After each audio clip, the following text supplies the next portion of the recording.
السلام علیکم ورحمۃ اللہ برکت نام سے میں آج آپ سے گفتگو کرتا ہوں حب الہی اور حب رسول. یہ الفاظ ہم بہت استعمال کرتے ہیں، اکثر استعمال کرتے ہیں، بلکہ ہم یہ دعوے دار بھی بن جاتے ہیں کہ ہمیں حب الہی ہے، حب رسول ہے. لیکن کبھی آپ نے یہ غور کیا کہ جب ہم یہ کہتے ہیں ہمارا مقصد کیا ہوتا ہے، مراد کیا ہے ہماری، کیوں ہم یہ کہتے ہیں؟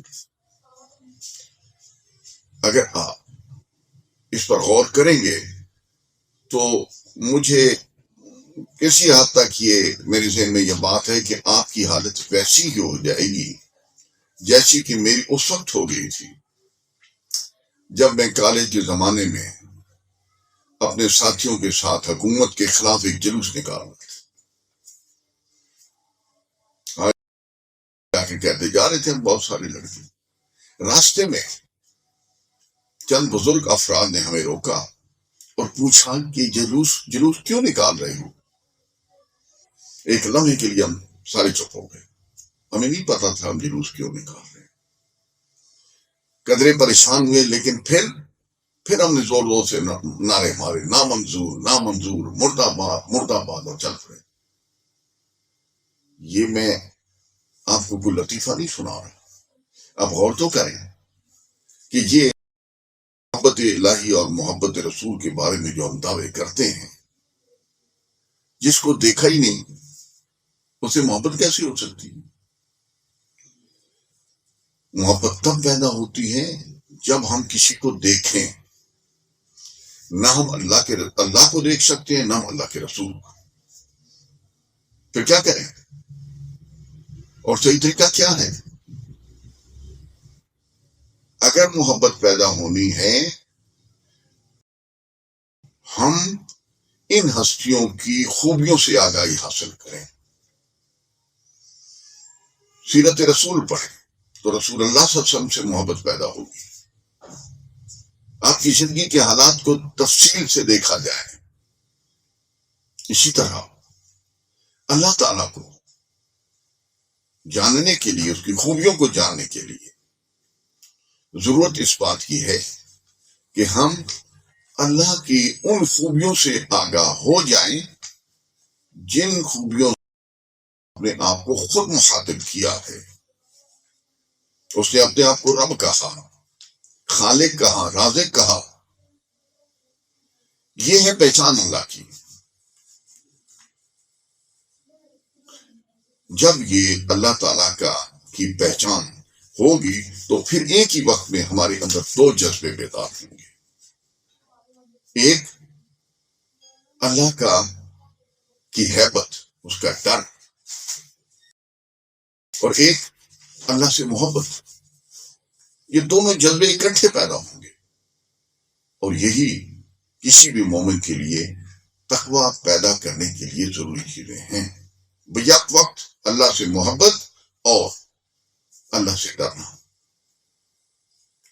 اس کے پیدا ہونے کا ایک ہی طریقہ، اللہ سے آگاہی حاصل کریں. میں ایک چھوٹی سی مثال آپ کو دیتا ہوں. جب آگاہی ہوتی ہے تو کیا ہوتا ہے؟ میں کیپٹن تھا میچ کے اندر، شام کے وقت گئے، ٹیلی ویژن لگا ہوا تھا، سارے ینگ آفسر ہماری طرح دیکھ رہے تھے. جب میں داخل ہوا تو کچھ غیر معمولی طور پہ خاموشی تھی. میں نے دیکھا کیا، تو وہاں پہ ایک ذرا بڑی عمر کے صاحب کھڑے تھے. میں قریب ہو کے میں نے ساتھ والے سے پوچھا کہ یہ کون ہے. میں نے سے قد وقامت کے تھے، تو اسے میرے کان میں کہا کہ یہ فلاں فلاں جنرل ہے. میں ایک تھا. اتنی دیر میں ایک اور کپتان صاحب اندر آ گئے. وہ نعرے مارتے ہیں، ان کو کوئی پرواہ نہیں خاموشی ہے یا نہیں ہے، یہ کیا ہوا، وہ کیا ہوا. اتفاقاً جنرل صاحب کے پاس کھڑے ہو گئے تو انہوں نے اس سے بات کی، تو انہوں نے وہی لاؤ والی انداز جیسا ایک ینگ افسر کا ہوتا ہے، اس کپتان نے آنے والے نے اس طرح کی باتیں کی. ابھی ہم باقی ذرا تھوڑے پریشان سے ہو رہے تھے کہ جنرل صاحب ہے اس کو پتہ نہیں. اتنی اس طرف منہ کیا تو میں نے اس کے کان میں کہا کہ جانتے ہو کون؟ کہتا کون؟ ان کے جنرل فلاں ہے. بس جو ابھی جب جنرل صاحب ادھر لوٹے تو ابھی یہ بولے نہیں. جو کیا ہوا تھا اتنی دیر میں؟ یہ کپتان صاحب اس شخصیت کو پہچان گئے تھے کہ بہت بڑی شخصیت، حالانکہ پہلے بھی وہ وہی تھی. تو جب ہم کسی کو پہچانتے ہیں، اس سے متاثر ہوتے ہیں، اس سے ڈرتے ہیں، جو بھی جذبات ہم پہ آتے ہیں یہ پہچان کے بعد آتے ہیں. تو جب ایسی بات ہے تو ہمارے لیے کیا ضروری ہے کہ ہم اپنے اللہ سے کیسے تعلق جوڑیں؟ اللہ نے خود فرمایا ہے کہ مجھے میری خوبیوں سے، میری شفاعت سے پکارو، دعا مانگو، میں تمہاری دعائیں قبول کروں. یہ بڑی عام سی بات. ایک دروازے پہ ایک فقیر آتا ہے. آج کل تو اتنا رواج نہیں، یہاں کچھ وقت پہلے رواج تھا.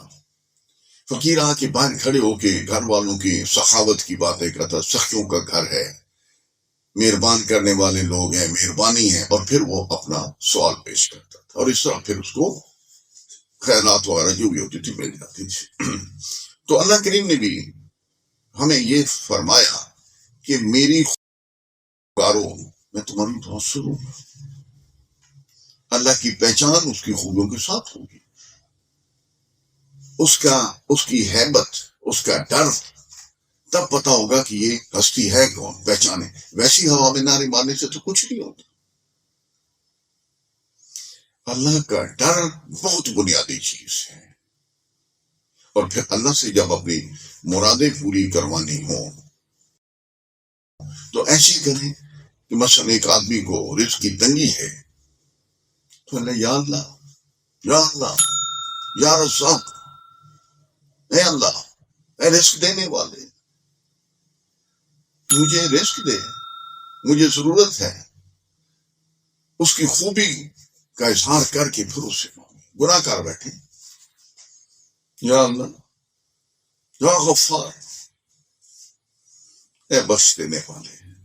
اس کا نام، اس کی خوبی، یہی طریقہ ہے. خوبیوں کو پکارتے ہوئے ان کے معنی کو ذہن میں لانا چاہیے. آپ دیکھیں گے کہ اللہ سے آپ کا کیسے تعلق جوڑتا ہے. 99 نام ہے. نبی پاک صلی اللہ علیہ وسلم نے فرمایا کہ جو ان کو یاد کرے گا جنت اس کے لیے واجب ہو جائے گی. اس کا مطلب یہ ہے کہ نام یاد کیے جائیں، ان کے معنی یاد کیے جائیں، اور ان معنی کے لحاظ سے اللہ سے تعلق پیدا کیا جائے. آدمی غلطی کر بیٹھا، کوئی ایسی غلطی کر بیٹھا جو دوسروں کو پتہ چلے گی تو اس کی توہین ہوگی، وہ پردہ ڈالنا چاہتا ہے تو کہے گا یا اللہ، یا ستار، پردے رکھنے والے. تو یہ وہ طریقے سے اللہ سے تعلق جوڑتا ہے. اور محبت رسول اللہ کی سیرت پڑھنے سے اور محبت الہی تب پیدا ہوگی جب اس کی صفات کے ذریعے سے آگاہی حاصل کی جائے گی. اور بھی بہت سارے طریقے ہیں آگاہی حاصل کرنے کے. اس کی خوبیوں کی مختلف پہلو دیکھنا، جتنی جس کی صلاحیت ہے، اس طریقے سے وہ اللہ سے رابطہ کرے گا تو انشاءاللہ اللہ تعالیٰ اس کو اپنے قریب کر لے گا. اللہ آپ سب کو اپنی حفظ و امان میں رکھے.